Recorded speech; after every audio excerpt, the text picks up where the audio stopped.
Hi everyone, this is Tanner.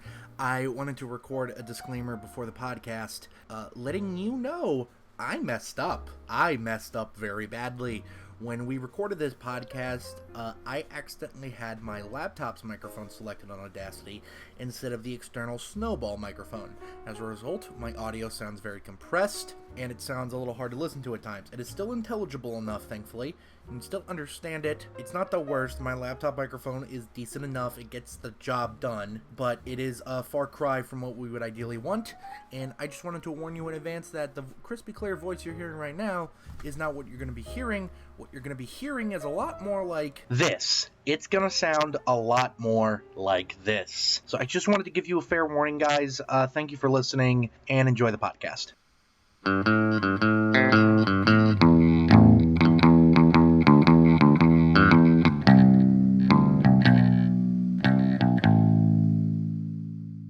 Hi everyone, welcome to the 3.5 Walls podcast. I'm Jackson Morrill. And I'm gay. No, I'm Every time. Hey, most times it makes you laugh. No, Yeah, I'm Tanner. well, group setting. And welcome to a kind of subdued edition of the podcast. Yeah, we're actually going to talk about our love for the 2017 film Call Me By Your Name, a very true cerebral masterpiece, coming-of-age story about gay men. I thought we were talking about the political thriller version, Call Me By Your Name. Wait, what by your name? Comey, James Comey. No, we're welcome to a stormy edition. Big thunderstorm just rolled through and fucked with a bunch of like internet speeds and stuff. So Yeah, my power was out internets for are an still hour. recovering. Yeah, that's kind of contributing to a bunch of problems. But we're here and we're talking about Star Wars: The Clone Wars. Yep, man. George Lucas. The Phantom Menace was not the biggest fan of it, but this Fallout movie. Attack of the Clones was a true masterpiece. All it needed is a dialogue pass and about All it needed was 17 to 30 minutes cut out. a significant dialogue pass. Honestly, the entire Anakin and Natalie Portman, no, Anakin and Padme subplot. Is it the subplot? It's actually the main plot. That whole plot needs to be rewritten. It's like a short rewrite. I would say like the script is close. It's like maybe a week of work, which I know you would disagree with, but as a scripty boy, that's all it really I have no needs. concept of how long like a week of work is, so you're probably right. Let's just say they put in 6 hours a day on it. It would be ready to shoot by then. Probably. George needed Maybe. a co-writer, was what he needed. You realize he had a co-writer on Attack of the Clones. It is the only prequel with a credited co-writer. What? That's hilarious. Yeah, he had a co-writer on Attack of the Clones. Well, he needed another one. Who is Jonathan Hales? What is he known for doing? I don't know. You can look this up. Batman v Superman? No, that's Fine. like... Oh. Chris Terrario. So, first off, this is the only movie he's written. Ah, well then. He's known for TV outside of this. What TV? Uh, You're just gonna realize he wrote like half of the episodes of Scrubs. no, that'd be great. No, over half of his filmography is The Adventures of Young Indiana Jones. Actually, that sounds familiar. I think it was somebody who's worked with George before. He also came up with the story for The Scorpion King.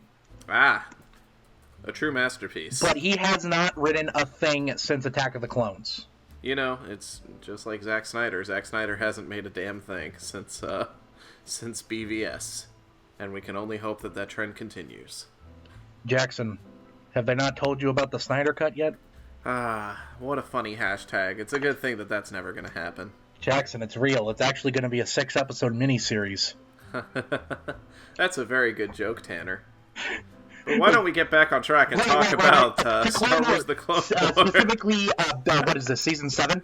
This is Season 7. The final season is marketed by Disney. I'm very certain there's going to be more. They're just going to call it something else, like After Clone Wars. Yeah, or maybe it's about the origin of the rebellion. I think that they might do a style that's kind of like the old Macquarie concept art, just to see what that looks like. I think they should call it Star Wars Resistance.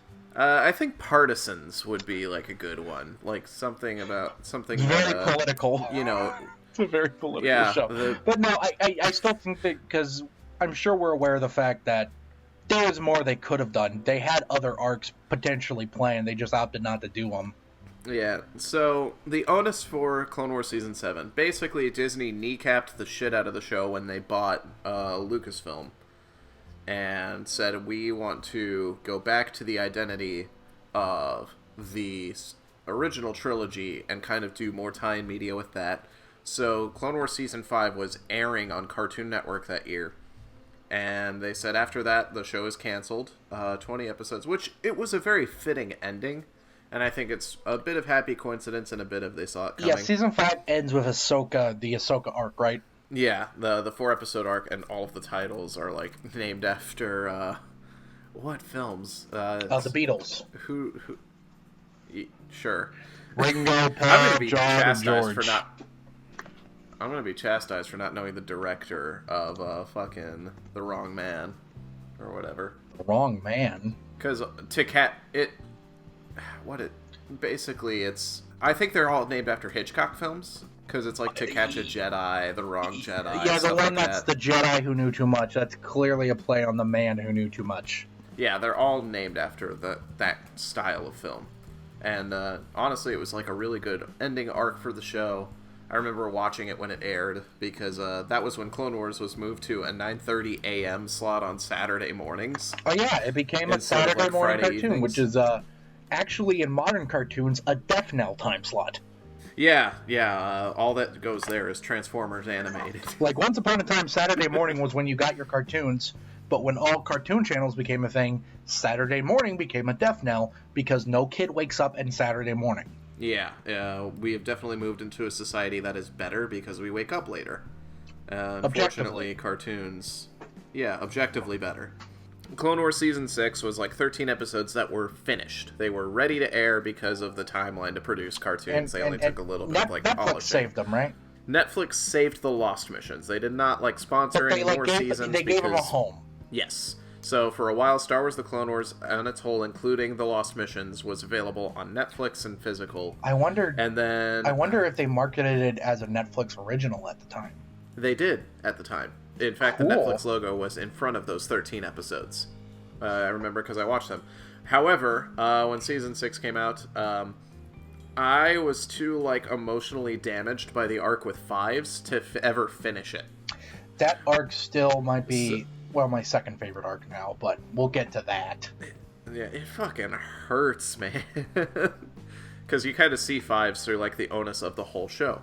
But Dave Filoni was always vocal about he had an end in mind for the Clone Wars, which would intersect with Revenge of the Sith and cover Order 66 from a different perspective. And so there were all these campaigns to save it because Rebels did not always satisfy, especially some of the older fans.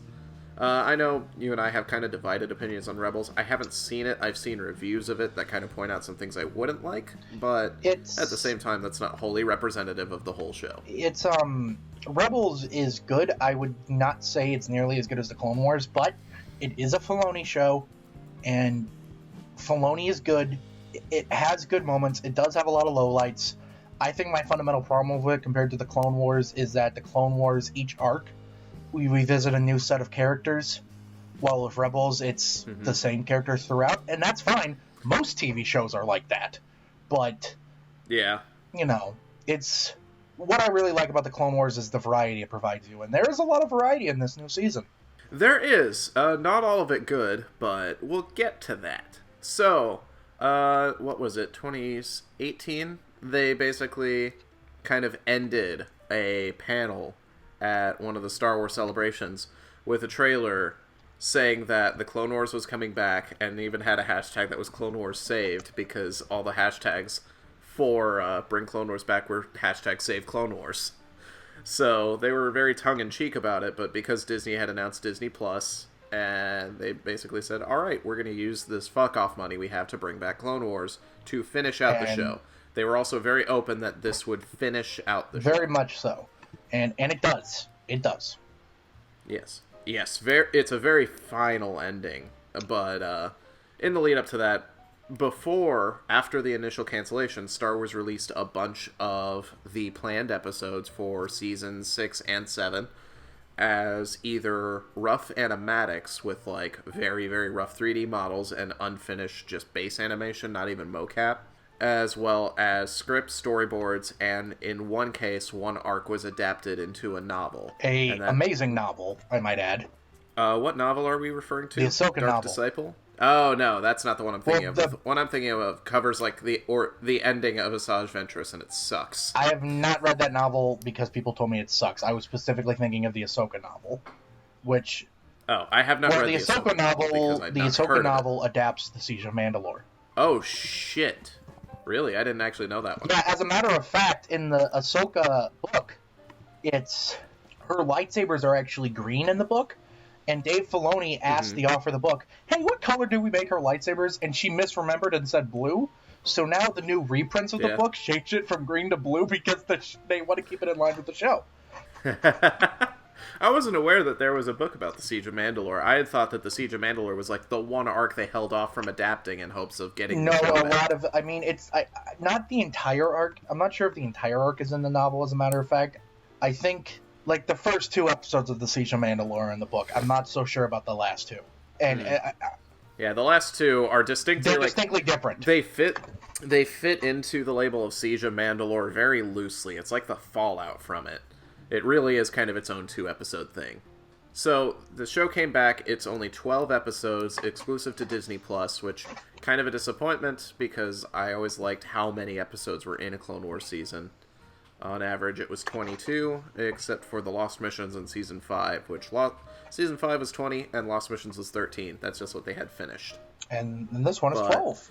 Yeah, we got an adaptation of 3 arcs. We got an explanation for what Ahsoka had been up to leading up to the Siege of Mandalore. We got the Bad Batch arc, which had previously been released as those rough animatics, but I don't know if it was as the final version or if it was altered in any way, because I didn't really tune into those. They were kind of rough to watch. I know that one of the canceled arcs was Obi-Wan and Anakin on Utapau dealing with the fallout of Ahsoka leaving the Jedi Order. I actually watched the Bad Batch animatic after the fact because I was curious. I'd say it's pretty 1-to-1. Okay, so more or less they just got the opportunity to finish those episodes. I actually think they re-recorded most of the dialogue too. That wouldn't surprise me. One thing that's like off the bat immediate. So basically, the show aired with the Bad Batch arc because it's very clone-centric, it's very Rex-centric. He's one of the standout characters, and this season has a very specific goal of showing the 2 most important characters for the last 2 episodes, how they get to those last 2 episodes. And so the Bad Batch was kind of, I guess, the last really heavily Rex-centric set of episodes. And it follows just this clone commando force called the Bad Batch that had, I guess, previously worked with Commander Cody, and how they help Rex find Echo, who had vanished in Season 3 of the Clone Wars. We're doing a lot of nerd talk right now. Not just vanished, but assumed dead. Presumed dead during the Citadel arc. And, I mean, it's really neat, and I think that the first episode is a really strong start off to the season.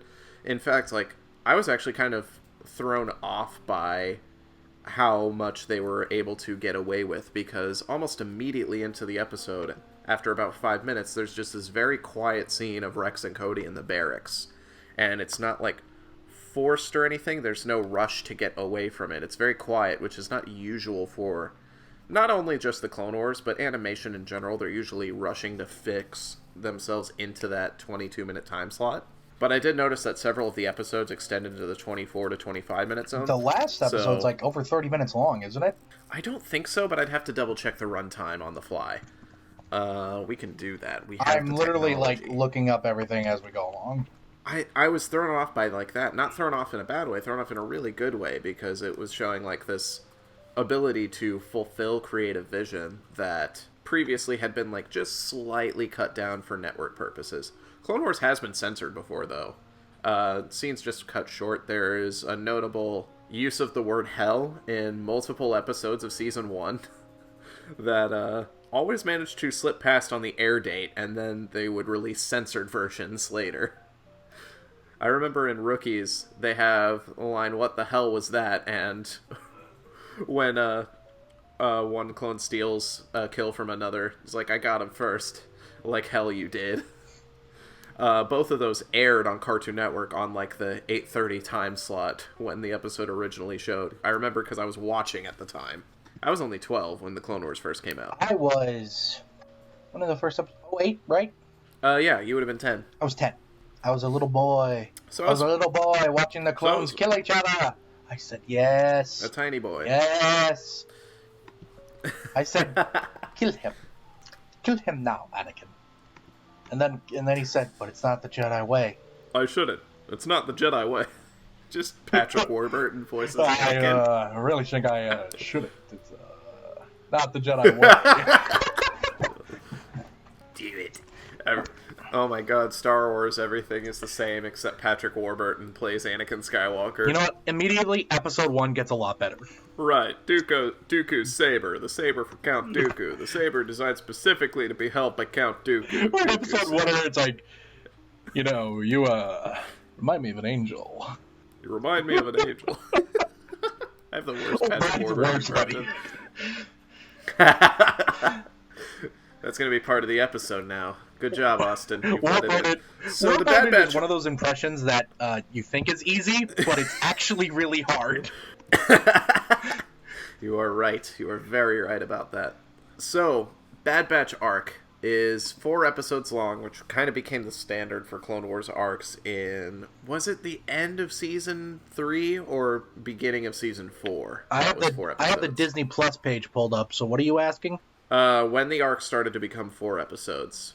For let's see, season 3. Star Wars: The Clone season Wars. 3. I'm pretty sure it was season 4 because that had both the adaptation of the War on Mon Cala and the Umbaran arc, as well as like the Obi-Wan. Yes, in disguise season as a bounty 4 is when the arcs start to become 4 episodes long. Okay. And what's the runtime on the last episode of the Clone Wars? Season 7 is actually 24 minutes. It's actually the shortest episode of the Siege of Mandalore arc. The first episode of the Mandalore arc is 31 minutes.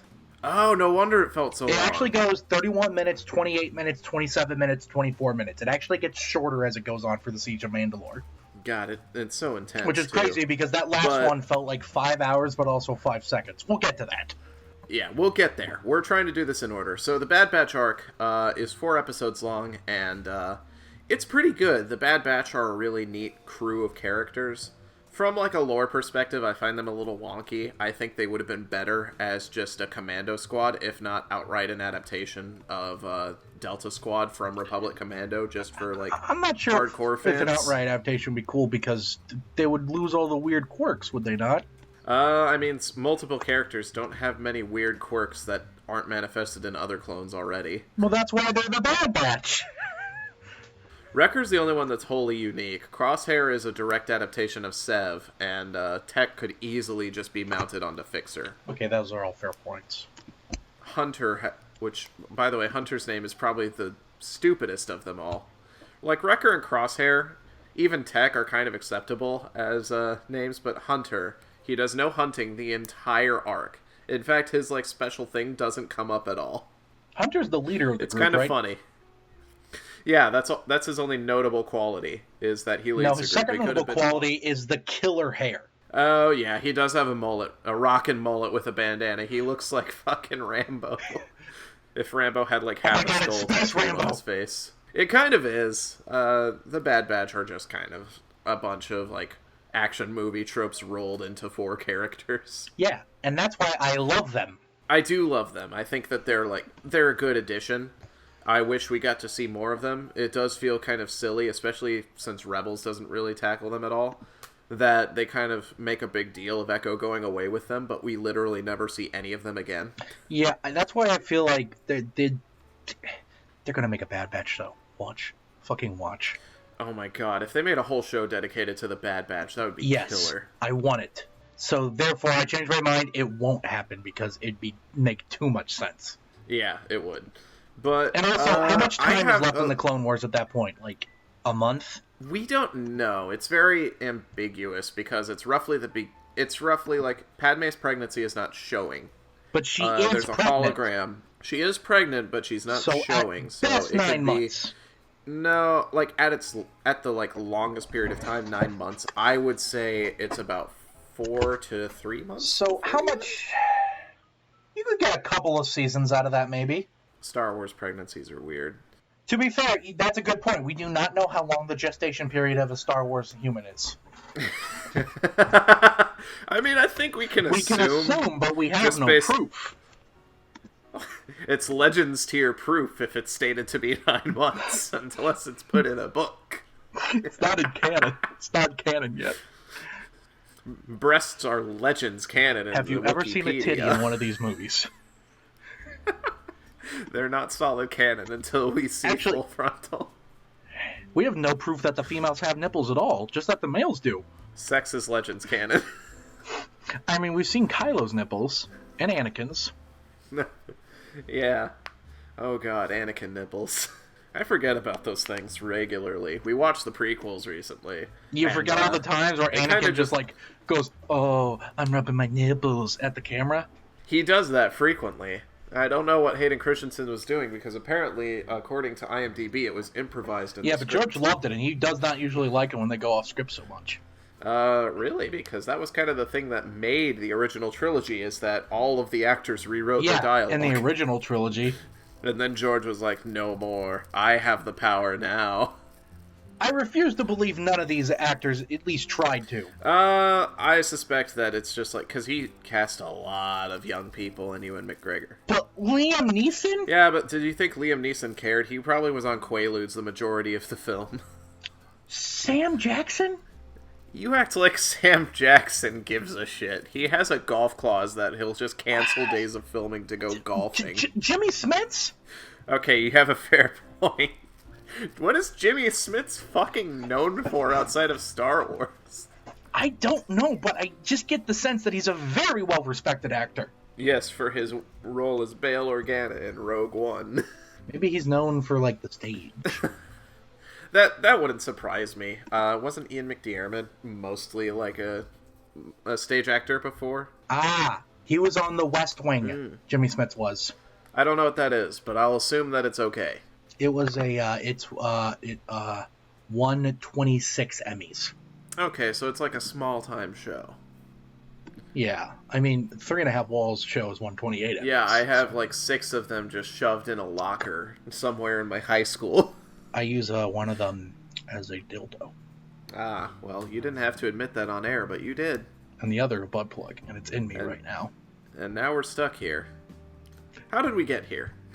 So the Bad Batch. Overall, I think that it's like a solid arc, but I have thrown my grievances with it. And I have grievances throughout like the show up to the Siege of Mandalore. The Siege of Mandalore really is like some of the best Clone Wars, but before that, we're looking at about your average, and I think that this one was an episode too long. I think if you cut out all the stuff with like the people living on the planet they rescue Echo from, you have a very solid 3-episode arc that you don't really need anything else for. I remember at first I disagreed with you, and then you pointed out the village people stuff that I just don't actually remember very well. Yeah, there was a whole YMCA dance number. It was just too much. Yeah, that was weird. And then they started singing, "In the Navy." It was really fun hearing Matt Lanter, though, get a chance to just go full falsetto. And I really loved how they just let Rex just show his heart out with those dance moves. Exactly. God, I would love to see like somebody animate the Clone Wars models to dance to that song. Let's hack into Lucas and steal the models. At John Lucas. John Lucas? George's son? No, that's just George's alter ego. He goes to sleep, John. and then John Lucas emerges from the liquid pool that George Lucas submerges himself in. Believe it or not, John Lucas has a pseudonym. That pseudonym? Bob Iger. We'll get to you, Iger. But the Bad Batch arc, it's very solid. I actually remember like feeling incredibly empathetic towards Wrecker in the last episode for some reason, because he just had it's all D. Bradley Baker doing all the clones, including the Bad Batch, he does this thing that's really, really fucking funny, where he actually like makes Wrecker the most like emotional, and so you get this weird connection to him. And by the end, he like sheds a tear when Anakin just hands him this thing to blow up a ship. And I remember like the first time I watched that episode, I like had to sniff because I was like so happy for him. And it was super stupid, but I really did like the last episode of the Bad Batch arc. It really does kind of like make up for the Village People stuff. Yeah, no, I agree. The D. Bradley Baker is such an MVP of these shows. Every performance of him as every clone is very unique and dignified, with a few exceptions. I feel like nobody gives a shit about Commander Cody in any season of this show. He has like one or two episodes early on in the show, in like seasons 1 and 2, where they give him anything remotely valuable to do. But then he's in the Bad Batch for all of like 10 minutes, and then the gunship crashes and he gets injured and he's off again. That's true. No, the big thing about D. Bradley Baker is every performance of his is great, good, solid, except for when he has to play the clone kids. He does that only like twice, and it's really bad when he does, because he does not sound like a child, and that's not his fault. No, he does that only once, and it's an episode with Boba, because they usually get the actual actor who played Boba in the movies to voice Boba and young clones. They just had D voice one once that was slightly older to be like a brother figure, because they couldn't get the Boba actor to sound convincingly different and like kind-hearted. Yeah, making D. Bradley Baker sound younger. Anyway, it's one episode that's like in season 2, so it's not that. It stuck out in my mind. It did stick out, but it's like an okay episode at best anyway. So it just kind of got filed under in my head. So after the Bad Batch arc, solid start to the show. Other than like that 1 week where it was kind of boring. I mean, I was pretty much set like, yeah, Clone Wars is back. Then we get to the Ahsoka arc. I don't like this arc. No one does. It seems like kind of universally declared that this arc was too long, wasted too much time, and did not matter. It was literally just to give Ahsoka 4 episodes worth of bullshit to do before she gets pulled into the Siege of Mandalore. If the other characters in this arc were relevant to the Siege of Mandalore, I think I would like it more. But as it stands, it's just... I don't even think it develops Ahsoka, really. It doesn't. I mean, it like, really is just like... At best, it's like, oh, maybe the Jedi aren't the worst thing. Like, it makes her hate the Jedi less, I guess. But I mean, like, I felt like she had a healthy respect while still, like, understanding of the Jedi Order by the end of Season 5, and I didn't think that this was necessary. I liked the first episode. The first episode was just a nice little side adventure. I expected her to, like, go off on her own, or maybe it to develop in a different way, but and instead... And then she's stuck with those 2 women for 3 more episodes. And... full disclosure, while I like the character of Trace, I don't like the character of Rafa. Is that the other one's name? The one with, like, the undercut? I wish I knew, because I don't even know which one Trace is. Trace is the younger, curly one that's also the pilot. Trace is a good character. She was good. I think I liked her. She's written well in that first episode, but then it's just... it starts, like, piling and piling, and it loses momentum super fast. Her older sister character is very, like... how do I describe this? Generic? I would say a bit generic and a little too, like, tropey. Which could be the same thing, but at the same time, the only way I could think of to really improve that is... and I pitched this idea to you. First of all, make the thing with the Pikes its own episode, because it could have been something that they ran away from, but they spent way too much time and drug it out for no intense purpose other than peaks of the Mandalorians watching them. Yeah. Okay. If you made one of them Val from Solo, we suddenly have a connection to other Star Wars media, and we're like, okay, backstory. I get the impression Dave Filoni doesn't care about Solo, but you're right. And it's one of those things where it's like that interconnection alone would have helped. It wouldn't have saved it, but it would have given us a little bit more to cling on to. And it would have given the opportunity for something to be a little more interesting. In particular, we could have seen a younger version of Tobias Beckett. Imagine being in the Star Wars universe and named Toby. Maguire. I didn't say the horseman's name, but I guess he cometh anyway. Sam Raimi's Spider-Man 2 is the best Spider-Man movie ever made. It is a critically acclaimed masterpiece. It is Oscar nominated, and it is simply perhaps the greatest superhero movie ever made. Spider-Verse won an Oscar. Damn it. Wait, no, Spidey 2 did too. What did it win? Oscar-winning Spider-Man shitfuck? It won 3 What? visual effects and both sound awards. Well, I guess that Best Animated is more on a story basis. But go off, I guess. I don't see Spider-Verse winning best visual effects. Because it's not qualified. Animated movies don't qualify for visual That's effects. not true. Animated movies have been nominated before. Really? Yeah. Oh.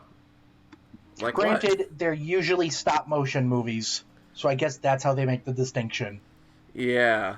But there's Because, nothing technically disqualifying them. It's more of a, like, I guess everyone agrees that they don't count. Internal criteria? I guess. It's like, everyone's like, these movies are animated, they don't count. I guess it's like... Because very recently, Kubo and the Two Strings was nominated for Best Visual Effects that year. Yeah, and that was Laika, a stop-motion studio. Yeah. But, I mean, whatever. Basically, why are we talking about fucking Spider-Man? I don't know why we started talking about Spider-Man. Because one of the Tobias Beckett... Yeah, I like Toby. I like Tobias Beckett. Toby Beckett, my man. I want to be his friend. Woody Harrelson is so good in Solo. Woody Harrelson says, there's gonna be carnage. Speaking of Spider-Man. Fucking goddamn it. So, basically, we are stuck with 4 fucking episodes of Ahsoka dicking around the galaxy. These episodes are not only boring, but they just, they don't do anything. They kill time. And coming off of the Bad Batch, which was, decent, I think that with the Clone Wars, there's something that I felt was lacking towards the end was actual action on the field in the Clone Wars. The Umbara arc is a perfect example of what I love out of the show. Same with the Citadel arc, but the Umbara arc in particular is, very clone-centric and very focused on the actual warfare aspects and how it impacts, as well as raising interesting questions about the clones. And it's what I like the show about, and I think that the Bad Batch fulfills that niche.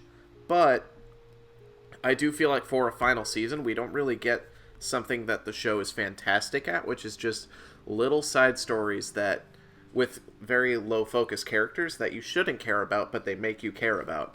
My favorite example of this is in the Lost missions. There is a 2-episode arc called The Disappeared, and you know who the fucking focus characters are? Mace Jar Jar. Windu and Jar Jar Binks. And I love those 2 episodes. They're goofy, there's references to Temple of Doom. It's just fun. And it's something that the Clone Wars excels at. In just taking these characters you don't really care about and putting them in fun adventures that you love to watch. Yeah, Season 6 did a great job of actually having all the arcs be really good. Yeah. Including parts of that last arc, which, as I told you, retroactively made me like Attack of the Clones more. Yeah. I thought that also watching the deleted scenes for Attack of the Clones helped you. Yeah, that was also a big thing, was seeing how the deleted scenes were a lot better than what was in the movie. I mean, the thing with the movie is that the scenes drag for so long that you just lose the focus of what they're trying to say. But I do agree that there's also some early steps missing. So, ultimately, re-adding those back in and trimming the fuck out of the scenes until it's they're concise and they make their point without taking 6 hours to end. Yeah. We're on Attack of the Clones again. We're talking about Clone Wars, but yeah, this tells you how little there is to say. Well, at least that makes more sense than Spider-Man. That's how little there is to say about the middle arc of Season 7. Yeah, it's really not good, and it actually kind of made me nervous for the last arc, even though I knew the plot it would be adapting, and I was familiar with that story. I was honestly a little worried. I went in completely blind, which I think is the best way to watch this. But basically, one thing that this does set up is that Mandalorians are stalking Ahsoka for the last 2 episodes of the arc. and it's Bo-Katan, and at the very end of it, she appears and says, "We need your help." And then we start. That's weird. with... I thought Bo-Katan showed up and said, "My name is Bo-Katan, co-director of S.H.I.E.L.D. I'm here to talk to you about the Avengers Initiative." That is what she says. And then we get... next episode is directed by Joss Whedon, and it starts out with, like, It starts out with them on a plane, and then there's a hole in the plane, and they use a life raft to plug the hole. And then at the end, Bo-Katan shows up on a computer and is like, "We need to be ready for whatever threats come through." I can't do a Samuel Jackson. That's bad. What was that? "We need to be ready for whatever threats come through." What is that? What is that? Don't acknowledge it. Just let it pass and move on. "Hey, Anakin, it's me, Mace Windu. We will grant you a spot on this council, but we do not create you the rank of master." What? "This is outrageous. This is unfair. How can you be on the council and not be a master?" Right, the council of masters, the council where you're supposed to be a master when you're sitting in a seat in the council, that council of masters. Actually, we made a new meme. I want to see Warburton. What about Obi-Wan Warburton? No, Ewan is perfect. You're right. What other? Wait, what about Vader? Could Vader still be Warburton? Luke, I'm your father. I'm your dad. I'm your dad, Peter. No, it's Kurt Russell. "My name is Ego, and I'm your dad, Peter." "My name is Darth Vader. And Luke, I'm your dad." And then, like, Lando Calrissian is like, throwing Luke out of the Death Star. He's like, "He may have been your father, boy, but he wasn't your daddy." And Luke's like, "Who are you?" No, Luke just Because he hasn't met him yet at this point. And then Luke just, like, tacitly accepts the Colt 45 that's handed to him. Smooth Colt 45. So you know what that middle Star Wars arc was missing? A smooth Colt 45. You know what? I think we should have seen, like, a 10-year-old Lando Calrissian running some shit. That would have been cool if it was Lando instead of Trace. Yes. 10-year-old Lando is, like, for whatever reason, the leader of the Pikes. No, I mean, like, imagine if Trace had been replaced with, like, a very young Lando.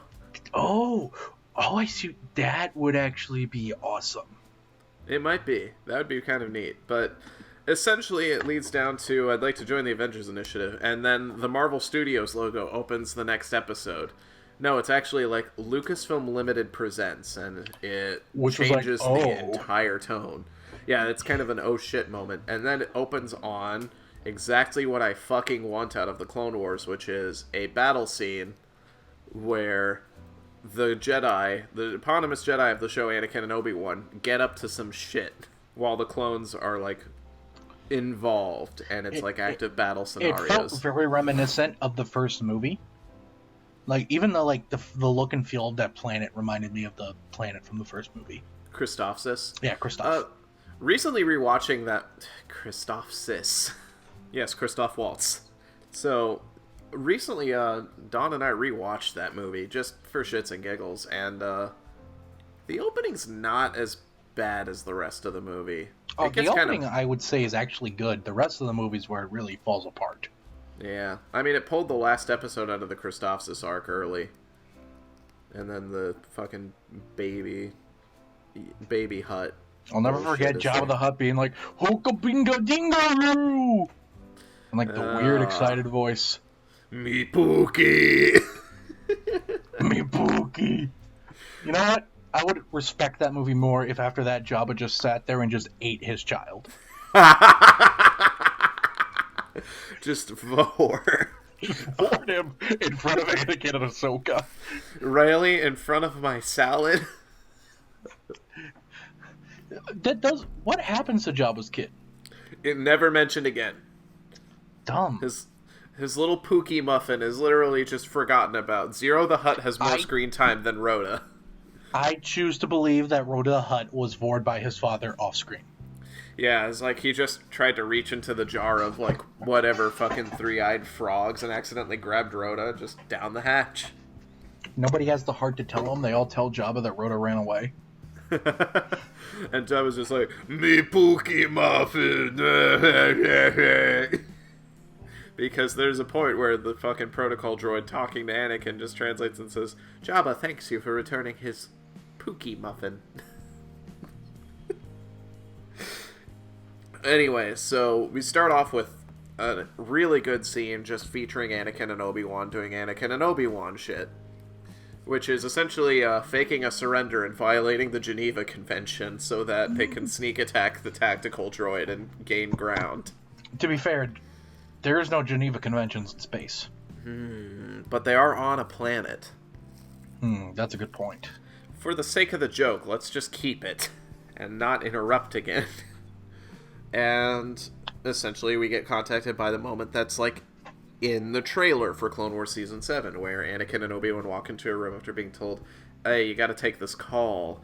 And it's Ahsoka in, like, armor. And dressed for, like, battle instead of a fucking workman's tunic or whatever she was wearing in the previous arc. Thank God she had time to change. Yeah, and essentially they go on and explain that this is the Siege of Mandalore. They're asking for help from the Republic to take back the city and apprehend Darth Maul, who we've known since Season 5 that Darth Maul was stationed in Mandalore, but because of Clone Wars ending early, we never actually got to see where that went. Which, by the way, important plot point, that doesn't actually matter, but I still thought was like kind of like, whoa, is the fact that the Republic gets involved in Mandalore at all is actually a gigantic violation of some treaty. Yeah, and that's why it was such a big deal for the Republic to, like, get involved, and why they were saying we can't really help, because not only had it been neutral, but, like, in the past, Mandalore had been at war with the Jedi Order, and by extension, the Republic. So, it doesn't matter, because the Republic quickly becomes no more, but... Yeah. I actually think that's an important thematic thing, where, like, the Republic's now violating all of its, like, principles and treaties, and... Not only that, but Bo-Katan was intending to take power from Darth Maul, who was, like, head of state at the time, through a puppet figurehead, and was intending to actually ally with the Republic and basically end whatever, like, conflict had previously caused them to be neutral and avoid Republic assistance. Basically, if you think about it, I think it actually is bringing up the idea that Palpatine declaring himself Emperor was not what made it the Empire. Mm-hmm. The Clone Wars is what turned the Republic into the Empire. There is that, but at the same time, again, like I was making the point of, Mandalore was trying to join the Republic by the end of this siege. That was Bo-Katan's goal, was to get Mandalore allied and affiliated with the Republic through, like, official means. Yes. So, to a degree, yes, they were kind of, like, violating a bunch of their principles and whatnot, but at the same time, it was on both sides. They were trying to end a long-standing conflict. And we then proceed to, like, just get into one of the most beautiful, like, set pieces going in, but not before we get this touching reunion with Ahsoka and Anakin and Rex, who basically, what then happens is during this reunion, alarms go off and it's revealed that Grievous is attacking Coruscant, which sets this at the opening of Episode 3. So Anakin and Obi-Wan and most of the 501st have to fuck off back to Coruscant. And what they do is they promote Rex to commander and split off a portion of the 501st to become the 332nd Battalion. And they're distinguished by the majority of them having, like, their helmets painted to look kind of like Ahsoka's face markings as a Togruta. And it's really touching, in particular, just, like, the way that Rex greets Ahsoka coming back. And it's kind of cool, because it's one of those things that pays off. A friendship that we hadn't really seen developed by much since, I think, honestly, the first season. Specifically the movie, Rex and Ahsoka had multiple points of screen time together, where they were just having conversation, and they never really got much on screen after that, but we see here this kind of payoff where they actually have become good friends and are watching each other's backs. Also, the shot of, like, all of the ships just descending on Mandalore is fucking incredible, and is, like, an example of just how good cinematography and animation can and should be. With the past 2 arcs, we've just been talking about the arcs in general, but with the Siege of Mandalore, you can really talk about each individual episode. Yes. Because, I mean, the Bad Batch is cool, but it sags in the middle, and then Ahsoka's arc is so boring that we ended up talking about Spider-Man.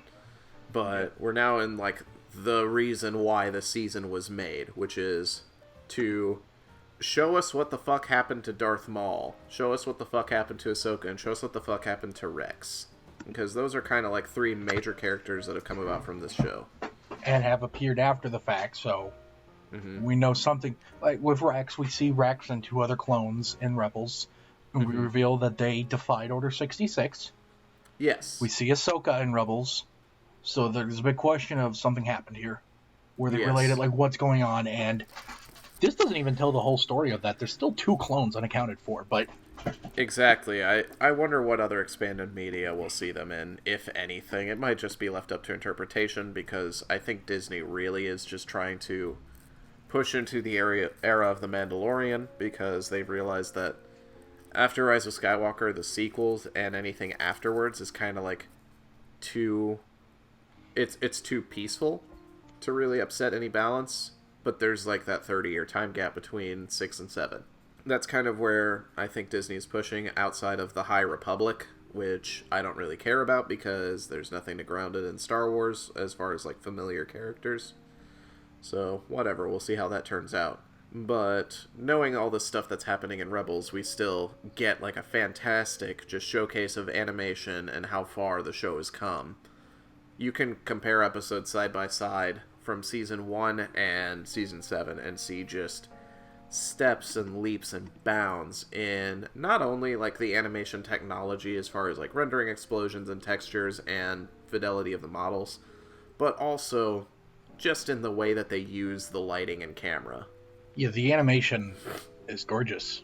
It's gorgeous. I like the first 2 arcs have very gorgeous animation, but Siege of Mandalore I sincerely feel is a whole nother level. Matter of fact, I'm fairly certain that the Siege of Mandalore is the thing Dave Filoni actually wanted to make more than anything, and these other 2 arcs were just kind of like, here you go, Disney, 8 more episodes due on top of it. And essentially the point of those 2 was to give us something to show where Rex was and give us something to show where Ahsoka was, so that we could bring them to... Yeah, so we could bring them back together for the last 4 episodes, which are fucking killer. At least Bad Batch was an interesting arc, at least. For the sake of just, like, being nice, I think that we can't bully the Ahsoka arc anymore. Yeah, we tore it to shreds a little bit too much. Yeah, we've said our piece. The first episode is good. You can literally skip the next 3. Honestly, all you'll miss is, like, how did Ahsoka and Bo-Katan reconnect? That's all you'll miss. And honestly, with the weird, like, fluctuating time scale of the Clone Wars as a whole, there's no reason to have shown it anyway. You can just accept it for what it is. Oh, they must have reconnected somehow. Yeah, but anyway, just we get down to Mandalore, and Mandalore has been visited in episodes since Season 2, which I find interesting. It's probably the most visited planet besides Coruscant, right? God, it might be, just because you don't get a lot of repeat planets, but they constantly revisit Mandalore. There's always something happening on Mandalore. It's probably like the most important planet to the Clone Wars, even though it's not actually involved in the Clone Wars officially. Until the very end, yeah. And even then, they don't have CIS forces, they have Mandalorian forces. Yeah, it's basically like the Republic said, well, we're already fighting one war, why not another? It's kind of strange, but at the same time, we get down to the surface and we just see, like, animation being shown off left and right, and just plot points happening. There is a character that is Captain Vaughn. It's literally just Cody's model with colors swapped to 501st. No shit, really? Yeah, everything on that getup is just lifted from Commander Cody. I was about to say they should have just made him Cody, but then that wouldn't work. Yeah, it wouldn't work with Revenge of the Sith. But essentially now, the whole Siege of Mandalore actually takes place during the exact same 10-day time frame as Revenge of the Sith. Which you actually revealed to me that Revenge of the Sith is like 10 days total. Yeah, well, didn't you tell me it took place over the course of a day? I was under the assumption it was like 2 or 3 days, but no, it's 10 whole days, which makes a bit more sense after rewatching it very recently. I was about to, because I've watched Revenge of the Sith, I guess, when I told you this more recently than you had, and I was about to be like, 3 days? No, impossible. Yeah, there's multiple scenes of like people sleeping and just like time passing. Like, just that alone, too many people are sleeping for that to take place over 3 days. Look, they have to get a bunch of naps in. So it's like, sorry, I dozed off for 5 minutes. Just every 10 seconds, like, somebody falls asleep. Which, makes the real funny thing about it, the fact that Anakin didn't find out his wife was pregnant until she was about ready to pop. Yeah, no. It is really funny. They actually, I think, make a reference to that in The Bad Batch, because Anakin gets on a video call with Padme, which was another scene that probably would have been on the cutting room floor if these were airing on television. Oh, I agree. They would have cut that for time, but Disney Plus gives them the opportunity to just go ham. Which also, that scene I remember actually confused me a little bit, because I thought it was telling me that Anakin knew she was pregnant, which he doesn't.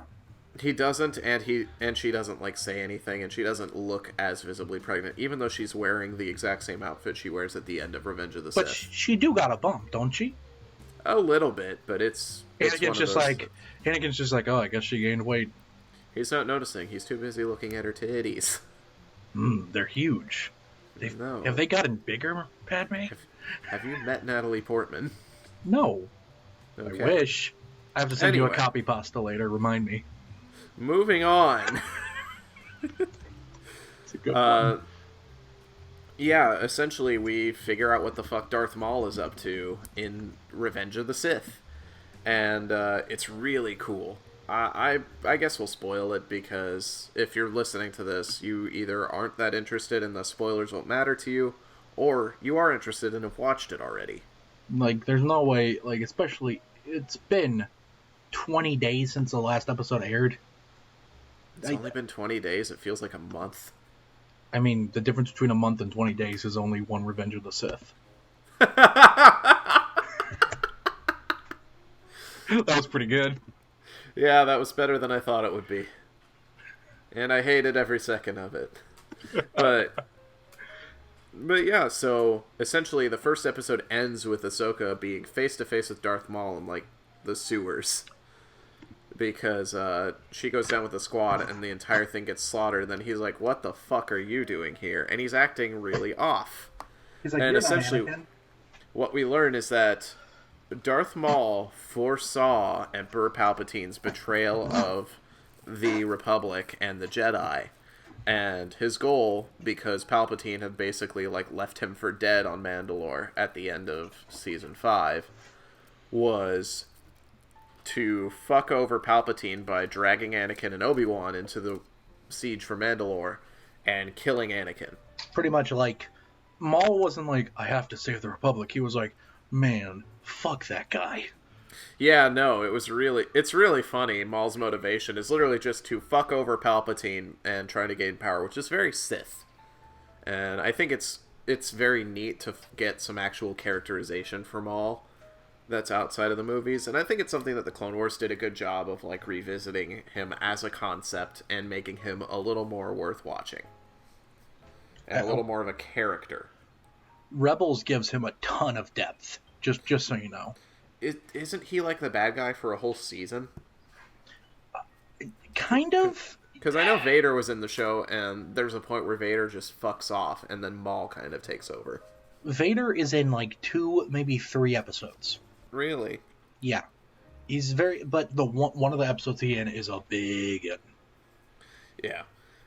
So Maul basically realizes that Ahsoka was the only Jedi sent there, and that Palpatine's plans are still in motion. So, being Maul and being crafty, he revises on the fly, and the second episode of the arc is this big showdown between him and Ahsoka in, like, the main throne room of Mandalore after they've kind of deposed the king. It's fucking awesome. Ray Park did the choreography for the duel and everything, but before that... They mocapped it? Yeah. They mocapped the majority of them, but they add extra animation on top of, but this one was very distinctly mocapped by Ray Park, and personally, I felt it was slightly distracting because it felt out of touch with the rest of the show. But given You that didn't they like were the setting mocap? it alongside Revenge of the Sith, it makes sense that they were trying to be slightly more grounded with how they played the lightsabers. I loved it.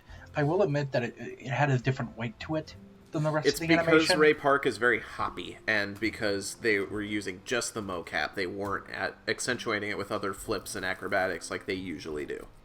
I liked how heavy it felt, though. It's Yeah. honestly one of my favorite Star Wars lightsaber duels. Period. Yes. Easily the best since 2005, because it's not like the fucking sequel trilogy gave us really memorable duels. Really? Really? You're going to go that far? The most memorable lightsaber scene in the sequels is the throne room scene in The Last Jedi, and that's technically not a duel. Yeah, but I mean, it's cool looking. I would count it. If we're gonna count it, then that's actually better than this. I actually think that's like a top 2, top 3, like quote unquote duel scene. You don't count the quote-unquote duel between Kylo and Luke? Kylo and Rey? No, Kylo and Luke. At the end of The Last Jedi. You I don't forgot count about that one. That one might be better. Oh man, The Last Jedi's so good. God, I hate The Rise of Skywalker so much. We can at least agree on that. I actually did like the main Kylo Rey duel in that movie though. Like just on I pure think like that I liked it better when it was playing with the Force projection from The Last Jedi a bit more. Because they had that one duel where they're Force projecting across time and space. That one was cool. The pure Kylo Rey stuff in The Rise of Skywalker almost works at times, but that's not what we're talking about. Yeah, we're talking about the Clone Wars. So at the end of it, Ahsoka actually captures Maul, and Maul just starts fucking losing it, saying that he's killed them all. It's terrifying. We're all gonna die! Yeah, no, it's very ominous, and it's clear because one of the interesting things is right before they actually duel, Maul does the Sith thing and says, "Join me, and together we can defeat Palpatine and his plans." And Ahsoka almost goes for it. Ahsoka not only listens, but, like, is engaging with him, because Ahsoka is neither a Jedi nor a Sith. And I think that's one of Ahsoka's big arcs, is that she's finding that middle area. Right. You can argue that she did agree to it, and then just quickly unagreed. Yeah, I think it's because she couldn't bring herself to kill Anakin. Well, she was like, Maul's like, Anakin's the bad guy, and Ahsoka's like, bitch, please. So they duel. It ends on like the roof. It's just a fantastically animated episode. It's gorgeous and it's very creepy. And then the duel next also goes episode... back and forth. The duel. Mm-hmm. I just want to mention this. The duel also goes back and forth between the actual duel and the fight on the ground. Yeah, we see one character is focused on particularly heavily, and I don't know if he has significance in a different show. But it's the Mandalorian with like the yellow glowing visor. And like the horns on his helmet. He's focused on a lot for somebody who just gets arrested. It's not like he's in Rebels, so I didn't understand it, but I was okay with it. I wonder if they had plans for him or if they really just wanted to feature him because of his design and hoping that somebody gets an action figure. I mean, hey, it worked for Boba Fett. God damn it. It's this show's Boba Fett. Functionally useless, but too many people latch on to him. No, this guy did more than Boba Fett. Yeah, like, what does Boba Fett do in the original trilogy? Like, he said 3 lines that were redubbed by Tamira Morrison, and died. All Boba Fett does in the original trilogy, is you think about it, is he's a postman for Jabba the Hutt. He gets killed by slapstick comedy. He delivers Han's body. That's really the only thing of note. Granted, I had the same thing. This is a theory that I put to my manager after watching a Solo again. And this was my manager's problem with Solo, is that everything exciting happened to Han Solo in a week. And I said, no, that's totally on brand for Han Solo to have one exciting week and then milk it for the next decade to make himself seem cool. He's basically Fry from Futurama. I hated how you, like, made my one problem with it make the original trilogy kind of better. The original trilogy is much funnier when Han Solo has done nothing but basically be a mailman for Jabba the Hutt for an entire decade. Yeah, all the cool characters in Star Wars are actually just glorified mailmen for Jabba the Hutt, including Anakin Skywalker. Yeah, he does deliver Rhoda. Jabba the Hutt is the only consistent character in all 20 Star Wars films in the future. Damn it! Why didn't the sequels ever revisit Jabba? No, he's dead! Fuck, they killed him! Wait, if Rise of Skywalker made it so instead of Palpatine being the final big bad, it was Jabba the Hutt, I would have liked it a lot more. It would have been a much better movie if Jabba the Hutt replaced Palpatine in Rise of Skywalker. He reveals he has force powers and he was manipulating things from behind the scenes the whole time. You can't do a Jabba the Hutt voice and speak English. Don't get me wrong. It's, illegal. My problem with Palpatine returning would still exist, but at least now it would be funnier. Yeah. No, that's the sequel. They realized they didn't actually end anything because Jabba the Hutt just resurrected Palpatine as, a shell game. He's running a Ponzi scheme with villains. Leia Hutt Slayer, my ass. Rey is actually Jabba's granddaughter. My Pookie Marvin. Rhoda lived. That's why you don't see Rhoda again. He's off there raising. That's too much. Oh my god. So, episode 3 begins, and it's 7 straight minutes of just this really ominous music set to scenes that should be victorious. The second you hear that music, you're like, it's coming. Yeah, Kevin Kiner. What's coming? Kevin Kiner had to have watched one of the Blade Runner movies before composing that episode. Because all of those synths are straight out of fucking Blade Runner. And, it's the only good thing about Blade Runner, so...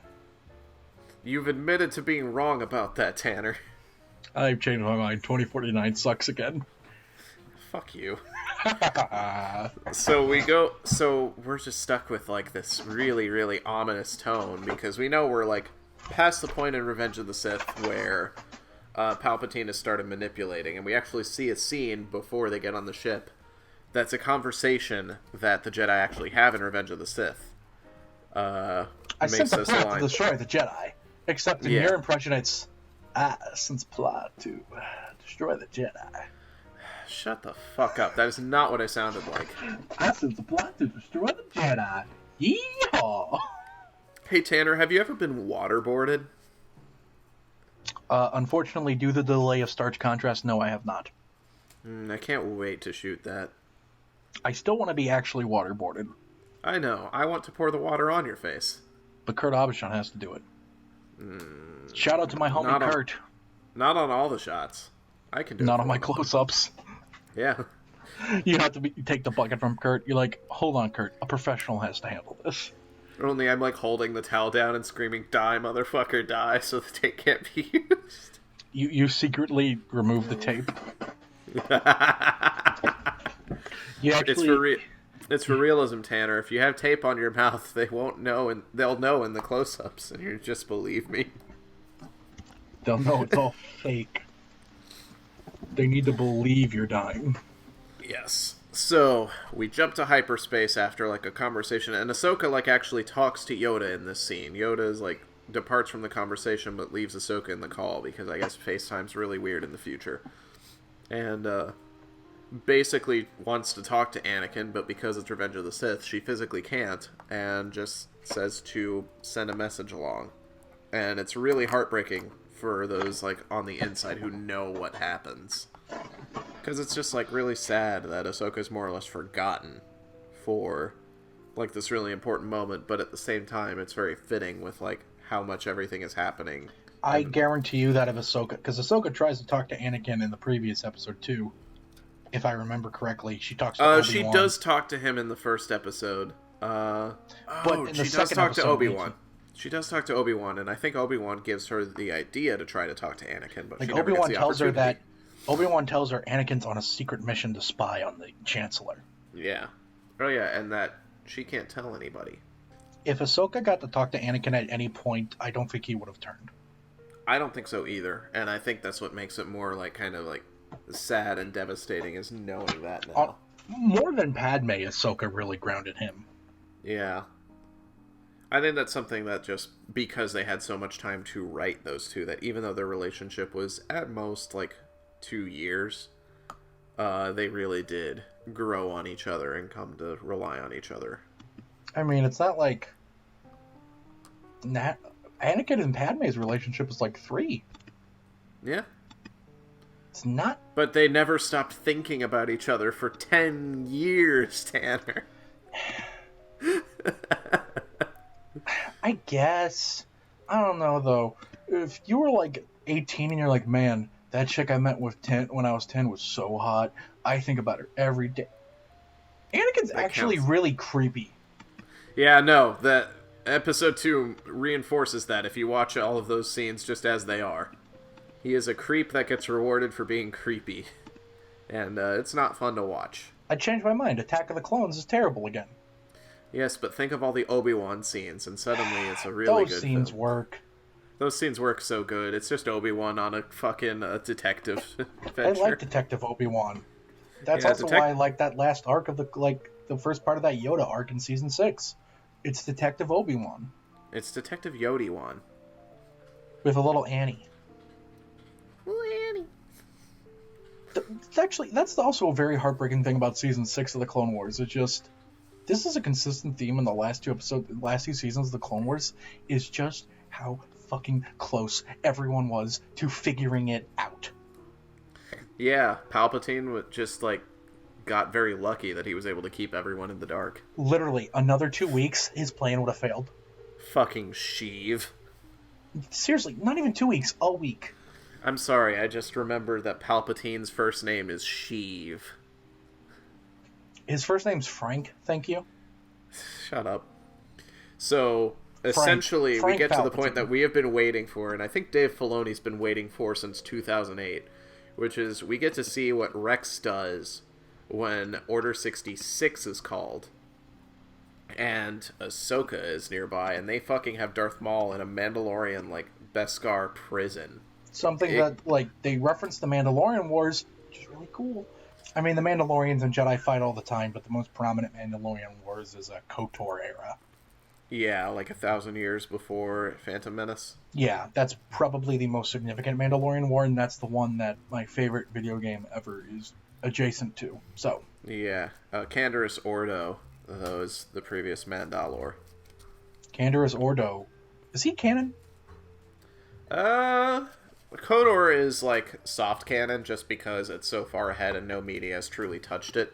Darth Revan is canon, but that's the only thing that's full canon because it was referenced in the visual. The visual novel, the visual guide for Rise of Skywalker references Darth Revan. So we can consider KOTOR soft canon.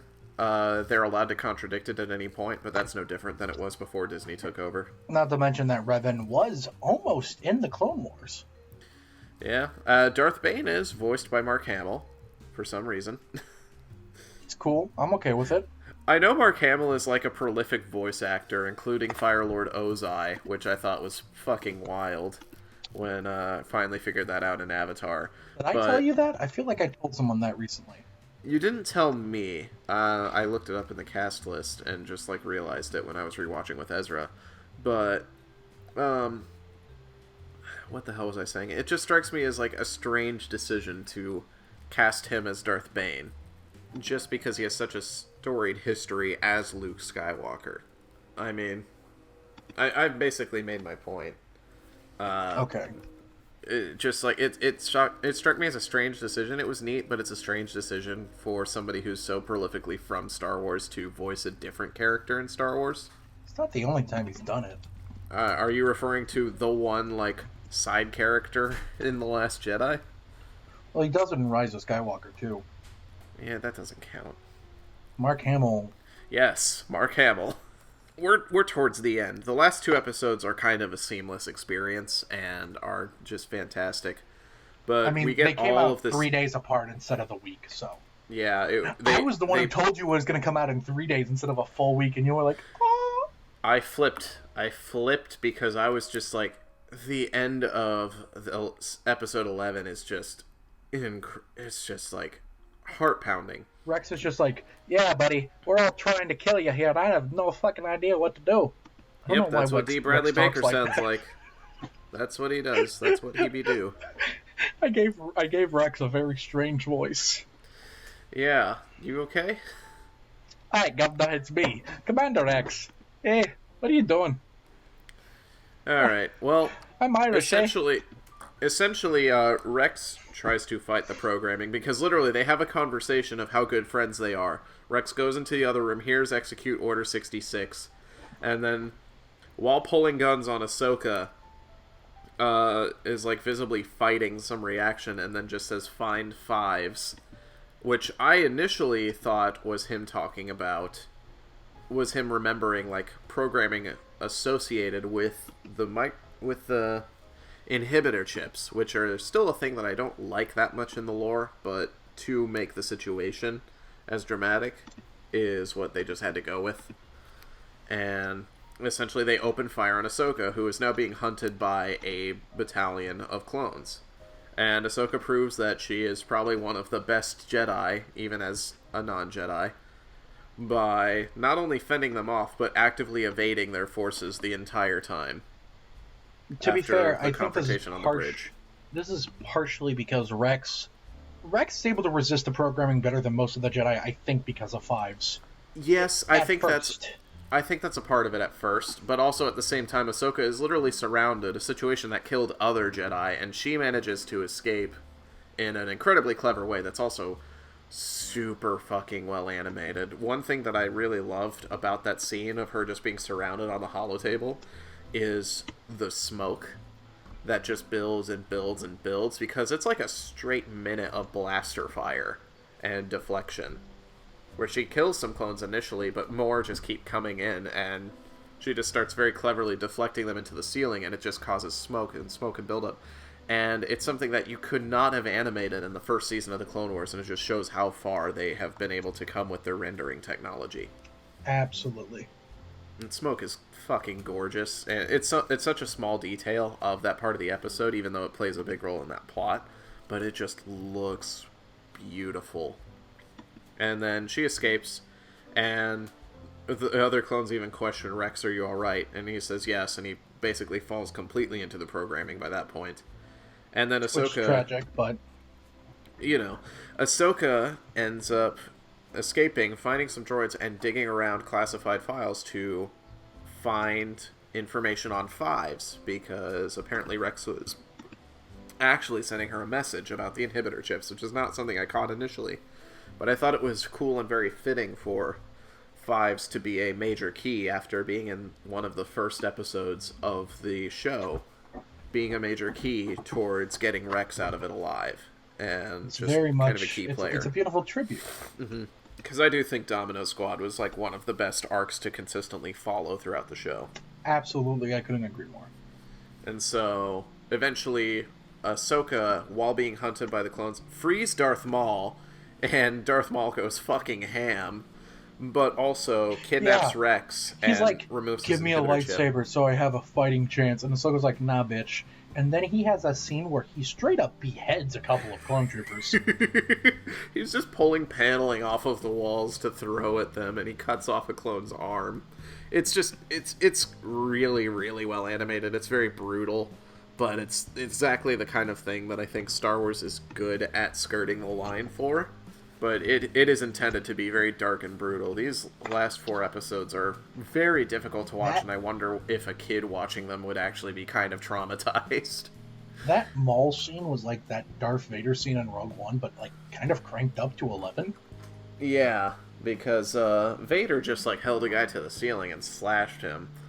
Darth Maul knocked 4 heads off in a single move. They keep cutting away from Vader's carnage. They show you everything Maul does. Okay, they don't show you everything. They frame it strategically, but it is still, you get the impact of it. But you never actually see like gore or beheaded heads rolling around or anything like that. It's executed in a way that I am impressed by. Also, just the way that he gets the clone communicator by like holding the guy's arm as they're closing the blast doors. I thought that was fucking hilarious and also brutal. But, I mean, the show goes on. Eventually, Ahsoka, like, removes the inhibitor chip from Rex as she is being hunted, and she even gets grazed by a few blaster shots, showing that she would have gone down if she hadn't saved Rex, because, just like all the other Jedi, she is fallible. But Rex saves her, because chip's removed, and all bets are off. and basically reveals that there's no way to stop the clones from coming after her. They just have to escape, unless they're able to pin down every clone and remove their inhibitor chips as well. Which they can't. And they don't. Yeah. Lots of people die. And then we're at the last episode of the show. And basically, the onus is the ship is crashing because Maul just fucking tears apart the hyperdrive. And their ship just drops out of hyperspace near a moon and gets pulled into its gravity well. So they're on a ticking clock to get off the ship before it crashes, while being hunted by every trooper. And ARC Trooper Jesse, who is a character that we've been seeing since Season 2. Not an ARC Trooper originally, but ended up filling in ARC Trooper after Fives was shot and killed. It's depressing. Like, we've been with Jesse through a lot of crap, and it's really heartbreaking to see him and Rex against one another because of the circumstances. Absolutely. And I think it's just kind of one of those things where Dave knows that it hurts and is kind of relishing our pain. Like, this is the same Jesse we saw take down a Jedi Master alongside Rex. Mm-hmm. With Pong Crow. So it's, yeah. Pong. With Punk. Jedi Master punk-ass bitch. Yeah, that describes Pong pretty well. Funny enough, I like how Pong Krell is the same species as fucking Dexter Jetster, since we can't not talk about Attack of the Clones for more than 5 minutes.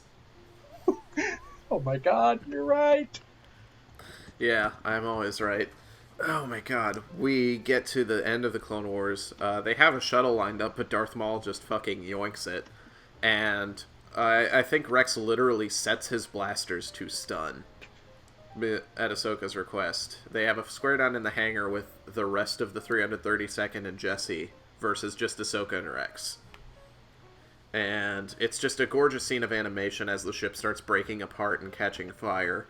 And the droids that they found are trying to help them. It's a beautiful set piece. And the whole time they're just trying to avoid killing anybody. And Rex even gets hit at one point, which is what causes Ahsoka to let Maul get away. Also, we should mention, there is a cameo from Solo of Dryden Voss, animated to be like an animated version of didn't I Paul send Bettany. you it? Yeah, you let me know, and I kind of like took a quick look back at the episode, and sure enough, it's a blink and you miss it moment, but it's Dryden Voss. It is Paul Bettany himself. They mocapped him and everything. No, our guy. They just lifted him standing there. They just lifted a still straight from the movie. Imagine if it was like all animated footage and then Paul Bettany in live action for no reason. That was actually just Paul Bettany. Except in the Vision costume. Paul Bettany exists in the Star Wars universe as Paul Bettany. He's just there. Yeah, Dryden Voss and Paul Bettany are two separate beings. Yeah.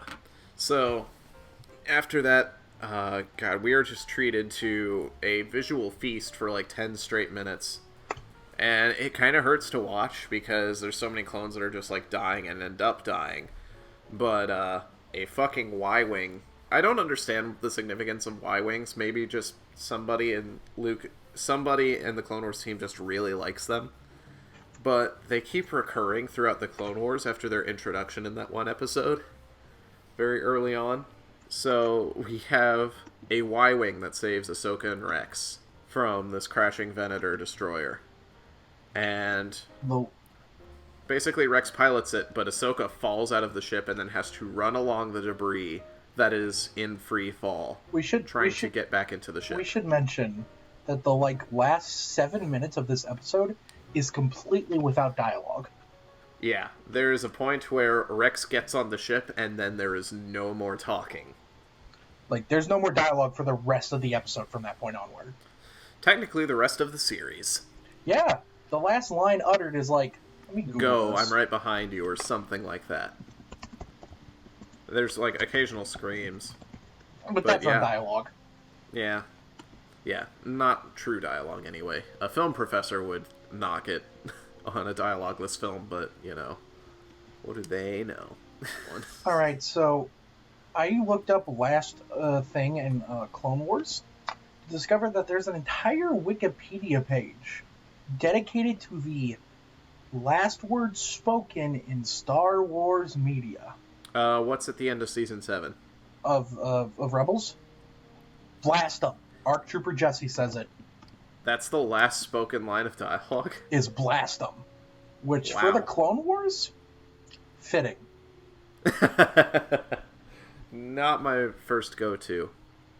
But yeah, after like this free running thing, it's gorgeously animated. It looks like it could be a fucking video game level, but we're just treated to is watch beautiful. it and This witness is sincerely, like, I would go as far as to say Pixar levels of animation quality.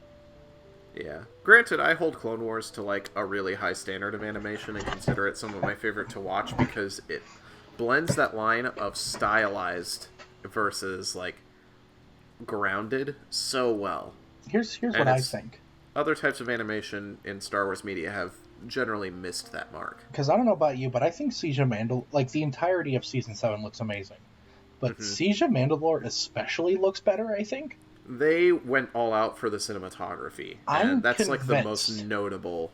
I'm convinced that when they came to Filoni's like, I want to make a movie of the Siege of Mandalore, and that's really the only thing I truly, deeply want to do. And Disney was like, no, we want 12 episodes. Because Siege of Mandalore, really, if you cut out the intros and credits, it flows as a movie very nicely. It does, and I think that's indicated by its presentation, along with a bunch of other things. But that could be it. But I think that Dave also had an interest in the Bad Batch arc, given that it has existed for so long. And then there's the Ahsoka arc. Yeah, that's there. We'll give it that. At least it's there. It gets... And it does look good. It showed up. You know what? It looks better than that one Season 1 episode that's not finished.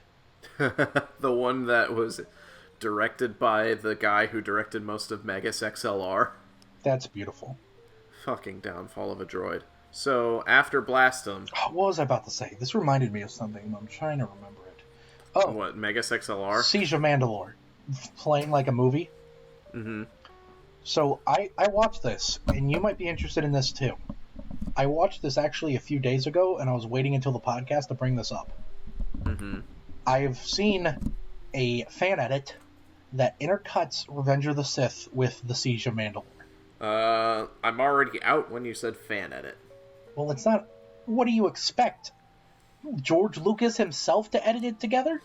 I just don't really mind that much. They feel very separate. This is something that I talked about with Dawn when we rewatched Revenge of the Sith.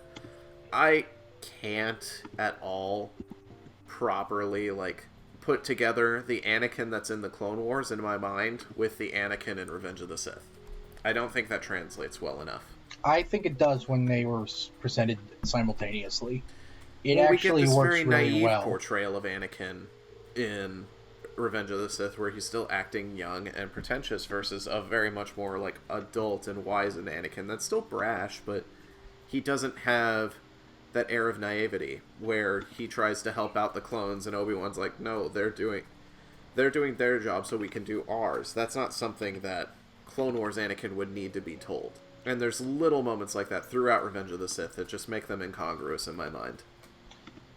I guess that's fair, but you should still watch this edit because it's super well done. You can't change my mind. I can't change your mind, but you should still give it a try. But, I mean, we're not even talking about the craziest part of the Clone Wars, where after Blastum and they finally get out of there, basically Ahsoka catches the Y-Wing, and we already know they live because Rebels, which kind of undercuts a lot of the tension in the episode. Cosmonaut Variety Hour in their review brought this up, that the existence of Rebels does make these episodes and the fate of the characters a little less compelling. Just a little. They're still entertaining to watch. Disagree. Not even at all. I hate that. I hate that. I hate people who think like that. I hate them. They should be dead. That is not true. Okay. They shouldn't be dead. Just imprisoned. Also not true. They should be imprisoned in my basement. We're way off track. My point is I've never been a fan of the fact that media that happens after this piece of media exists makes therefore the tension of the blah blah blah blah stupid. You're stupid. I think it's just a matter of perspective. Some people do like actively consider other media while watching a piece of media. That's a them problem, though. While I agree, I think it's a valid point. It does impact how an individual enjoys a certain piece of media. That's not something that should just be discounted because, quote unquote, it's stupid. It's just a way that some people enjoy things, and it's a valid point of view. No, they don't deserve rights. Take away the right to vote. Tanner, if anyone here doesn't deserve rights, it's you. When you go to the polling place, they should ask you, do you think the existence of Star Wars Rebels lessened the impact of the Siege of Mandalore? If you answer no, you get turned away. Yes, let's hinge the entire electoral process on something that like a third of the country watches at max. A third of a country is generous. Yeah, Star Wars is not as big as it used to be, but that's its own problem. That's Star Wars' problem now. The idea of like, because of this weird polling restriction, a very weird outcome happens. Like the Prohibition Party's candidate wins somehow. I'm not even going to engage in this conversation. I've been trying to talk about the fucking end of the show for 10 minutes now. God damn it. So how about the politics? No, I'm kidding. The end is beautiful. It is silent and it is gorgeous. Essentially, Ahsoka and Rex land and proceed to gather the helmet of every clone on the ship that they can find that has crashed into the surface and, like, just set up the helmets on spikes as, like, a memorial for all of them. And Jesse's helmet is featured very prominently in the center. And then they leave, and then something incredibly dark happens next. And, essentially, we cut to Darth Vader and the Empire. And Darth Vader in the Clone Wars style looks amazing, because the Clone Wars style is very different from the Rebel style, actually. They're both stylized, but it's a very different type of stylization. That is a joke that I was making earlier, is Rebels is styled after Ralph McQuarrie and his concept art for Star Wars, which, while iconic, does not look that great in motion, because thin lightsabers are ugly. It's almost like concept art is meant to be still. Yeah. Some concept art works. Tron Uprising is a show that's art style was very much inspired by just how concept art looks, but it works. McQuarrie's art style is gorgeous, but I just hate thin lightsabers. I like Rebels. Thin lightsabers drive me insane. Thin lightsabers are bad. Also, helicopter lightsabers. Is that something we're going to talk about? Well, that's not a McQuarrie thing. That's a Rebels thing. Yeah, is that something we're just going to leave on the table for people to consider? I like Rebels, but I have to admit the physics of helicopter lightsabers makes zero sense. Helicopter lightsabers are an abomination and should invalidate Filoni's right to vote. Do lightsabers have mass, or do they not? I don't understand. Are they light? Is it a particle, or is it... If it works as a helicopter, that implies it has mass, does it not? I'm not ready to answer these questions. We've been going for over an hour and a half on what I thought would be a 40-minute podcast. I mean, to be fair, we really had to talk about the Spider-Man movies for 5 minutes. But no, seeing Darth Vader in this iconic Star Wars style was beautiful. That shot of the clone trooper helmet. Well, first off, that shot of him igniting Ahsoka's saber. That's Ahsoka wallpaper. drops her saber. In case you were hanging on every word and hadn't seen these episodes yet, Ahsoka just drops her saber in front of the helmets and fucks off. It's beautiful. It's beautiful. And this reminds me, this is actually where the novel and one of the instances where the novel and the show adaptation differs. I know it says the novel only adapted the first two parts. It also sort of adapted the last two parts, just not as, like, in-depth. Detailed? Yeah. What age group was the novel aimed at? I want to say our age demographic. Okay, so it was like one of the more adult novels? It's either young adult or, like, 20 adult. So basically your average Star Wars book, which... Yeah. They publish a lot for the adult reading level. Yeah, I would say it's the average Star Wars book. But in the novel, Ahsoka actually leaves a false grave with Rex's armor buried, indicating that they killed each other. Interesting. But they don't prove that in the show, probably because it doesn't make sense.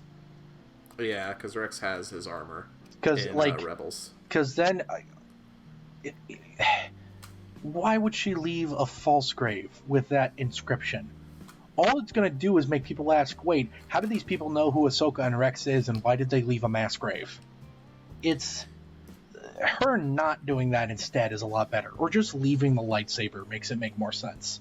Yeah, and just the shot of Vader igniting that relic of the past while we see, like, stormtroopers, specifically snowtroopers. I liked that it was a passage of time before finding it. We don't know exactly how long. We know it's at least one season because it's, like, coated in ice and snow. I told you my theory for when that scene takes place, but you don't have any context for it. Do you want me to tell it anyway? Sure, because it's a podcast and other people might have context. So at some point in Rebels, Darth Vader basically discovers that Ahsoka's still alive. He was under the impression she died, and he discovers she's alive. So right after this, he basically says, I'm going to go fuck off and do something, and he disappears for a little bit, and you don't know where he went. I like to think he went here, to be like, this is allegedly where she died, like, to, like, look... to investigate, you know? That's what I like to think. That seems probable. Oh, I just got a text from Dave Filoni. You're right, you won. Thank you, everyone. You get a walk-on role in the next episode of Star Wars The Clone Wars. Wait a minute. I thought it ended. Exactly. I've been deceived. Nothing. So... after all of this, I mean, I loved how this show ended. I thought that it was very fitting after all this time, but there were some, like, definite downs, but it ends on such a high note that it does make the rest of the season feel almost worth it completely. And honestly, I would say this is, first of all, absolutely worth the watch, and second of all, probably one of the best seasons of the Clone Wars. I think it's easily one of the best seasons. I think the Siege of Mandalore is the best arc. It really is. It feels like everything that the team working on the show built towards. It has pretty much everything you could possibly want out of it, and then some surprises along the way. It's very much the culmination of it all. It's a beautiful ending note. And that shot of the clone trooper helmet and Vader's reflection as he walks away from it all, walks away from a pointless war that killed millions of people for no good reason. Not that war is really ever justified, in very rare instances it is, but the Clone Wars especially, it was a ruse, a farce. It was for Sheev. It was for Frank. Where is this Frank coming from? I don't know. It's something prequel memes calls him. Sheev is funnier. Sheev is inarguably a funnier name. Yes, but also the idea of the Grand Emperor of the Sith also just being called, hey, Frank. You know, my boy Frank, Emperor Frank, is also kind of funny. What are you talking about? Your boy Sheev isn't funny enough? Hey, what's up? It's your boy, Little Sheev in the house, about to drop this new hot rap. But thanks for sticking with one of the least focused podcasts that we've put out yet. I think the ending is just a beautiful representation of the futility of war. Okay, it got deep. Frank, 1 minute later, the futility of war. Yeah. I don't really have anything else to say for the show. I rewatched the whole thing leading up to this, and it was worth all of the time that I spent. And I'm glad that the show managed to end where it wanted, even after it was told multiple times that it had to end early. They stayed passionate and stayed true and managed to deliver at the top of their game. The Siege of Mandalore arc, if you count it as a single movie, which I kind of do, is easily the best piece of Star Wars content that chronologically takes place before A New Hope. Aside from, like, super prequels like KOTOR, but, like, that's, like, its own little game. That's its own thing. I think that's, like, so far in the past, it's beyond just prequel because it, like, doesn't actually affect... It's beyond prequel, you know what I mean? No. it doesn't like traditionally you think a prequel would involve the characters of the original thing or in some way affect the original thing, but with KOTOR, it's a prequel that takes place so far back it affects nothing. I'm trying to end the podcast here. I know, but my overall point is the Siege of Mandalore is my favorite piece of prequel content for Star Wars, period. I had that thought when I watched it 20 days ago, and I still have that thought. I agree. I think that it is a cut above everything that's come before it, and really does feel like the ultimate conclusion to just the prequel era of Star Wars. It's Star Wars at its finest. Mm-hmm. And the closest you'll ever get to reliving that is Solo. Solo gets an 11 out of 10. Goodbye, and everybody. The Rise of Skywalker gets a negative 23 out of 10. Alright, I'm fucking done.